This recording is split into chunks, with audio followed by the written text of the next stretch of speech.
আজ সকালের ভিডিওটা এই যে আমার ছোট্ট ছোট চারা গাছ দিয়ে শুরু করলাম। যদিও এগুলো ছোট ছোট চারা গাছ নয়, এগুলো অনেক দিন আগেই লাগানো, তোমরা জানো শীতের আগেই মানে শীত পড়ার আগেই আমি লাগিয়েছিলাম। তো এই গাছগুলোতে না ফুল ফল একেবারে ভরে উঠেছে, মানে টমেটো হয়েছে, বেগুন গাছে বেগুনও ধরেছে, ফুলও ধরেছে। আর সকালবেলাতে ওয়েদারটা দেখো, গতকালকের এত বৃষ্টি হয়েছে কি বলবো তোমাদের। আর বৃষ্টি হয়ে না আবার যেন নতুন করে ঠান্ডা পড়া শুরু হয়েছে। আর গতকালকে তো মানে বৃষ্টি হওয়াতে এতটা ঝামেলায় পড়েছিলাম কি বলবো তোমাদের। ওই যে তোমরা যে দেখেছিলে ধান সেদ্ধ করা হয়েছিল, এই যে দেখো ধান সেদ্ধর জায়গাটায় খড়গুলোতেও ঢাকা দিয়ে দিয়েছি, আর উনুনের জায়গাটা দেখো কেমন জল জমে গেছে। যদি ধানগুলো না রাতের বেলাতে তুলে নিতাম তাহলে পুরো ধানগুলোই আর খুঁজে পাওয়া যেত না। আবার তো শুনেছিলাম শিলাবৃষ্টি হবে, যদিও আমাদের এদিকটাতে হয়নি। আর ওয়েদারটা দেখতে পাচ্ছ, একেবারে মেঘলা মেঘলা ওয়েদার। জানি না কখন রোদ্দুর বেরোবে আর ধানগুলো কখন টেনে বাইরে বের করব। শুভ সকাল আমার প্রিয় বন্ধুরা, সবাই কেমন আছো? আশা করছি সবাই খুব ভালো আছো আর সুস্থ আছো। তোমাদের আশীর্বাদ ও ভালোবাসায় আর আমার মহাদেবের আশীর্বাদে আমরাও বেশ ভালো আছি। আজকে দিনটা হচ্ছে রবিবার, যেহেতু মামাম সোনার স্কুল নেই, আর ওই জন্যই কিন্তু একটু সুবিধা হয়েছে। কারণ কি বলতো, এই যে বৃষ্টি হওয়ার পরে না ধানগুলো কিন্তু শোকাতে আমাদের অনেকটাই কষ্ট হবে। তো ওই জন্য ভাবছি আগে রান্নাটা করে নিই, তারপরেই ধানগুলো মিলতে যাব। তো তোমাদের দাদা বলছে না, আগে ধানগুলো মিলে দিয়ে আসি তারপর তুমি রান্না করবে। তো ধানগুলো কিন্তু আমরা মাঠে মিলে দিয়ে এসেছি, একটা পলিতে করে, মানে পেপার মিলিয়ে তারপরে শাড়ি মিলে দিয়ে ধানগুলো মিলে দিয়ে এসেছি। আর এদিকে রান্নাটাও বসিয়ে দিয়েছি। তো আজকের ভিডিও দেখো রান্না দিয়েই শুরু করে দিয়েছি। কারণ কি বলতো, মানে সকালে প্রচুর প্রচুর কাজ ছিল, আর রোজ দিন তো তোমাদের সাথে বাসি কাজই শেয়ার করি। তো আজকের ওই জন্য বাসি কাজ আর শেয়ার করিনি, একেবারে দুপুর 12টা থেকেই ভিডিও শুরু করে দিয়েছি। আর সকালবেলাতে খাওয়ার সময় পাইনি বলে দেখো রান্না করার সময় একটু বিস্কিট ভিজিয়ে ভিজিয়ে খাচ্ছি। এদিকে আমার ভাগে ডিম ভাজাটাও রয়েছে, এটা খাওয়ারও আমার সময় হয়নি। তো আজকে দুপুরে রান্না করছি বেগুন ভাজা। আর তোমাদের দাদাভাই গতকালকের একটা কাঁকড়া ধরেছিল পাশের খাল থেকে, মানে বাড়ির পাশে যে খালটা রয়েছে, ওই কাঁকড়াটা দিয়ে আলু বেগুন দিয়ে একটা টক করব। তো এদিকে দেখো বেগুনগুলো আমি ভেজে নিচ্ছি। আর তোমাদের দাদাভাই না একটু হাটের দিকে গেছে, মানে একটু বাজারে গেছে। বাজারে একটু ওই আদা রসুন এই সমস্ত কিছু নিতে গেছে, কারণ রাতের বেলা একটা জমজমাটি খাওয়ার আয়োজন রয়েছে, সেই জন্যই। তো চলো আজকে ব্লগটা কন্টিনিউ করতে থাকো, আশা করছি আজকের ভিডিওটা তোমাদের খুব ভালো লাগবে। তোমাদের দাদাভাই হাট থেকে ফিরে আসার পরে দেখো এই যে দুজনে মিলে চলে এসেছি মাঠে। তোমাদের বলেছিলাম না যে মাঠে ধান মিলেছি, তো সেই ধানগুলোকে এখন একটু উল্টে উল্টে দিতে হবে। কারণ কি বলতো, ধান না উল্টে উল্টে না দিলে তো শুকনোই হবে না, যেহেতু নিচে ঘেমে যাচ্ছে।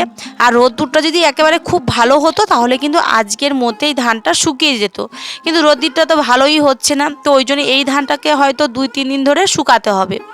যাই হোক, কী আর করা যাবে বলো, ধানগুলো তো আমাদের মানে ভালো করে যত্ন সহকারে ঘরে তুলতে হবে। ধান যেমন চাষ করতে কষ্ট হয়, ধান ঝাড়াতে কষ্ট, ধান সেদ্ধ করতেও কষ্ট, আর খাওয়ার বেলায় কিন্তু একটুও কষ্ট হয় না আমাদের, তাই না বন্ধুরা? তো যাই হোক, চলো খাওয়ার কথা বললাম। হ্যাঁ, তো রান্না করতে বা কোনো কিছু চাষ করতে অনেকটাই দেখো আমাদের কষ্ট করতে হয়, কিন্তু খাওয়ার বেলা আমাদের মানে কি বলবো 10 মিনিটও লাগে না খাওয়াটা শেষ করতে, তাই না? তো যাই হোক, এদিকে দেখো মামাম সোনাও আমাদের সাথে যোগদান করেছে ধানগুলো মেলাতে। কারণ ও ধান একেবারেই মিলছে না, শুধু বেড়াল নিয়ে দুষ্টুমি করছে, আর এখন তো আবার ফোন দেখছে, মাঠে এসেও কার্টুন দেখছে, এরকম করছে। তো কি আর করা যাবে বলো। তো এদিকে ধানগুলো দেখো আমরা ওলট পালট করে এখন মিলে মিলে দিচ্ছি। গতকালকের ব্লগে প্রতিভাসাও কমেন্ট করেছে ভিডিওটা খুব ভালো হয়েছে। তো দেখো তো মানে ওই যে মেঘ ভাঙা রোদ্দুর না, যেহেতু বৃষ্টি হয়েছিল গতকালকে, ওই জন্য কিন্তু দেখো রোদ্দুরটা খুব একটা ভালো ওঠেনি। আর মাঝে মাঝে তো আবার মেঘলা মানে ছাওয়া পড়ে যাচ্ছে, আবার মাঝে মাঝে রোদ্দুর বেরোচ্ছে, এরকম হচ্ছে। তো গতকালকের বৃষ্টি হঠাৎ করেই এসছে, মানে সন্ধ্যেবেলা থেকে মেঘ ডাকছে। আমরা শুনেছি যে বৃষ্টি হবে, তবে আমাদের এদিকে সেরকম কোনো মানে পূর্বাভাস ছিল না, বৃষ্টি হওয়ার মতো কোনো আমরা দেখতে পাচ্ছিলাম না, কিন্তু হঠাৎ করেই মেঘ ডাকা, তারপরে বৃষ্টি। যাই হোক, বৃষ্টিটা হয়ে একটা ভালো উপকার হয়েছে, মানে আমার নতুন করে ঠান্ডা পড়েছে, নাহলে তো কেমন একটা গরম গরম পড়ে গিয়েছিলো, তাই না বন্ধুরা? তো এদিকে দেখো তোমার দাদাভাই এই যে লাস্ট ধানগুলো মিলে দিচ্ছে। ধানগুলো মিলে দিয়ে না আমরা এখন তোমার দাদাভাই স্নান করবে, আর মামামও স্নান করবে, আর আমরা খাওয়া দাওয়া করব। তারপরে কিন্তু আবার ধানগুলোকে আমরা ওঠাতে আসবো, মানে ওই 4টের দিকে এসে ধানগুলোকে ঘরে তুলে নিয়ে যাব। তোমরা এখনও যারা আমার চ্যানেলটা সাবস্ক্রাইব করোনি, প্লিজ আমার চ্যানেলটা সাবস্ক্রাইব করে নিও, আর পাশে থাকা বেল বাটনে কিন্তু অবশ্যই প্রেস করে দিও, যাতে সবার আগে ভিডিও নোটিফিকেশানগুলো তোমাদের কাছে পৌঁছে যায়। তোমরা যারা আমার পুরনো বন্ধু রয়েছে, তোমাদের সবাইকে অনেক অনেক ভালোবাসা ও অনেক অনেক শুভেচ্ছা ও ভালোবাসা। আমার কথা বলতে একটু অসুবিধাই হচ্ছে, কারণ গলাটা বারবার বসে বসে যাচ্ছে, সেই জন্যেই। কারণ কি বলতো, এই যে ধান সেদ্ধ করতে বসে না ওপর থেকে যে যত ঠান্ডা পড়ছে সেগুলো মাথায় এসে পড়ছে, আর মাথার মধ্যে গামছা বেঁধে রাখি তবুও ঠান্ডা লেগে যাচ্ছে, আর ঠান্ডা লেগে আমার গলাটা ভীষণ ব্যথা হয়ে গেছে জানো। আর ওই জন্য কথা বলতেও অসুবিধা হচ্ছে, মাঝে মাঝে কথাটা বন্ধ হয়ে যাচ্ছে। তোমরা একটু কষ্ট করে এই ভিডিওটা দেখে নিও। এদিকে দেখো তোমার দাদাভাই এসে স্নান করবে, আর আমি এদিকে দেখো এই যে বেশ কয়েকটা জামা কাপড় মামামের আমার এগুলো কাচা ধোয়া করে এখন একটু মিলে দিচ্ছি, যতটুকু শোকায় তো তারপরের দিন আবার বাইরে বের করতে হবে। আজকের মনে হয় পুরো জামা কাপড়গুলো শুকাবে না, কারণ রোদ্দুরের যা হালত তোমরা তো দেখতেই পাচ্ছ।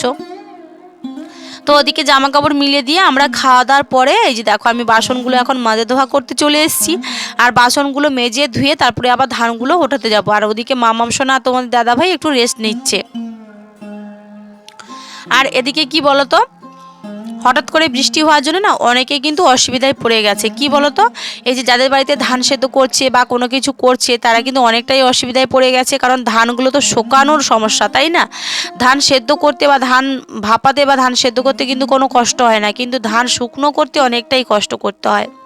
আর জীবনে প্রথমবার আমরা ধান চাষ করলাম, তো ওই জন্য আমাদের কষ্টটা ধান চাষ নয় সরি ধান সেদ্ধ করলাম, তো ওই জন্য মনে হয় আমাদের কষ্টটা একটু বেশি করেই হচ্ছে, কারণ কোনো জিনিস না প্রথমবার করলে একটু বেশিই কষ্ট হয়, কোনো কাজ আর কি। তো সেই জন্য হয়তো আমাদের একটু বেশি কষ্ট হচ্ছে। কষ্ট বলতে কি বলতো, আমার পা দুটো বেশি করেই ব্যথা হয়ে যায়, কারণ বেশি ঘন ঘন দৌড়ঝাঁপ করতে হচ্ছে, মানে এদিকে হাঁড়ি বসাতে হচ্ছে ওদিকে মিলতে হচ্ছে, এই জন্যেই। তো দেখা যাক মানে এবছরে চালটা কেমন হয়, ফার্স্ট টাইম তো ধান সেদ্ধ করছি, চালটা কেমন হয় অবশ্যই তোমাদের দেখাবো। এদিকে দেখো সন্ধেবেলা আবারও চলে এসেছি তোমাদের সামনে, আর তোমার দাদাভাই হাট থেকে এনেছে চিকেন, হাট থেকে কিনে আনেনি, ওই যে কয়েকদিনের আগের ভিডিওতে তোমাদের দেখিয়েছিলাম তোমাদের দাদাভাই দুটো মুরগি এনেছিল, সেই মুরগিগুলোকে দেখো কেটে এনেছে।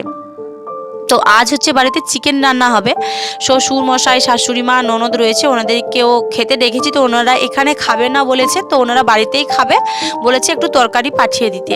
আর আমাদের এখানে পাশের গ্রামে পুজো হচ্ছে, গ্রাম পুজো, ওখানে অনুষ্ঠান রয়েছে, ওনারা খাওয়া দাওয়া করে অনুষ্ঠান দেখতে যাবে, ওই জন্য তাড়াহুড়ো করে মানে খুব তাড়াতাড়ি রান্নাটা আমাকে করতে হবে। এখন বাজে ওই সন্ধ্যে 6:30 মতো, তোমাদের দাদাভাই চিকেনটা মানে মাংসটা কেটে নিয়ে চলে এসছে, আর সেজন্য দেখো আমি এখন চিকেনটাকে ম্যারিনেট করে রাখবো। ওই জন্য চিকেনের মধ্যে একটু পেঁয়াজ কুচি, হলুদ গুঁড়ো, লঙ্কার গুঁড়ো, লবণ, সর্ষের তেল, আর সাথে দিয়ে দেবো একটু দই দিয়ে চিকেনটাকে ভালো করে ম্যারিনেট করে ঢাকা দিয়ে রাখবো কিছুক্ষণ।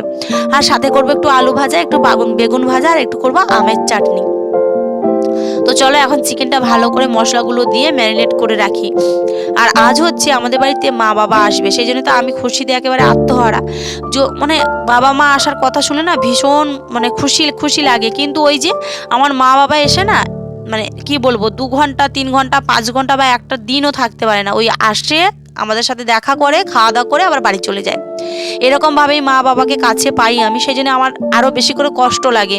মানে যখন আসে তখন ভীষণ খুশি লাগে, আর যখন মানে চলে যায় কিছুক্ষণ পরে তখন বেশি করে কষ্ট লাগে। কারণ কি বলতো, বাড়িতে যদি কেউ থাকতো তাহলে হয়তো এসে 2 ঘন্টা থাকতে পারতো, কেউ থাকলেও এরকম থাকতে পারে না, কারণ কি বলতো আমার মায়েরও তো একার সংসার, সেই জন্যেই।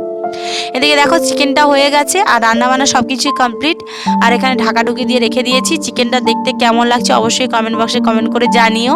এদিকে চাটনি, আর এদিকে রয়েছে তোমার আলু ভাজা, বেগুন ভাজা। আলু ভাজাতে একটুও লঙ্কা দিইনি, কারণ মামা সোনা ঝাল খায় না। তো এদিকে দেখো রান্না বান্না করে পুরো রান্নাঘর আমি ক্লিন করে নিয়েছি, উনুনটাও লেপা মোছা করে নিয়েছি। আর বাবা মা এখনো আসেনি, এখন বাজে ওই 8টা মতো। আর ওই বাড়িতে তরকারিও পাঠিয়ে দিয়েছি, তোমাদের দাদা ভাই আর মামা সোনা নিয়ে গেছে, সেই সুযোগে আমি ভিডিওটাও ক্যাপচার করে নিলাম। তো তারপরে মা বাবা আসলো ওই 10টা নাগাদ। আসার পরে দেখো এই যে তোমার দাদা ভাই, মামাম সোনা, আমার বাবা মা সবাই মিলে খেতে বসে গেছে, আর আমি ওনাদেরকে পরিবেশন করছি। আর মা বাবা এনেছে স্প্রাইট, আর সাথে এনেছে দেখো ওই যে নন্দলালের দই। তো চলো এখন এই যে খাওয়া দাওয়া করে আজকে ব্লগটা শেষ করব। মা বাবা খাচ্ছে আর আমিও একটু পরেই খেতে বসবো।